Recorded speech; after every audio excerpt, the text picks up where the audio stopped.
तर आज सकाळ ते रात्र एवढा खराब दिवस गेला ना, काय सांगू तुम्हाला. जाम डोकं फिरलेलं, तुम्ही पुढच्या ब्लॉगमध्ये बघू शकता. तर आपण आज सकाळी थोडं लवकर उठलो, कारण आज गुरुवार होता. तर मम्मी देव मांडून गेलेली. मग आपल्या पप्पांनी आपल्यासाठी सनराईजची कॉफी पावडर आणलेलं, ते सुट्टे करून ठेवले. मग आपण निघालो खाली गाडी घ्यायला. आपली गाडी होती, नितीन कंपनीला गाडी घेतली आणि तसंच निघालो मुलुंडला. कारण आपल्याला एक नवीन गाडीचं काम होतं, तर आपण एक नवीन गाडी घेतो आहे.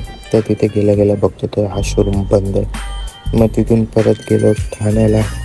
मग हा आपला शिवम बोलला की जरा चल झुडिओमध्ये जाऊन येऊ, कलेक्शन बघून येऊ. तर आम्ही कलेक्शन बघायला गेलो. आज जाऊन मला माहिती पडते माझ्या ब्रँडवरती लागले इंक, ते ह्याच्या बॅगमुळे. कारण ह्याच्या बॅगने मी इन्स्पायर्ड झालेली. मग नंतर आम्ही डायरेक्ट आलो आमच्या एरियात. मग थोड्या वेळाती क्रिकेट खेळत होतो, बॉल पत्रावरती गेला तर हा काढायला गेला. मग नंतर तुम्ही संध्याकाळी आम्हीची मस्ती बघू शकता.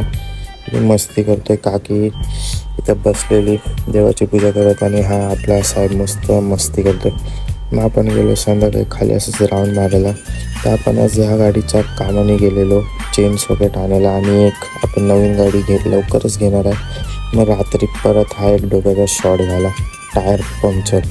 बाईक कोणाची पनवती लागले काय माहिती. मग घरी जाता जाता एक सनस्क्रीन घेतली आणि आपल्याकडे हे सामान होतं घरी न्यायचं होतं. आणि एक घरी येता येतात टायरची हवा अजून गेली. आता उद्या जाऊ टायर पंक्चर करा.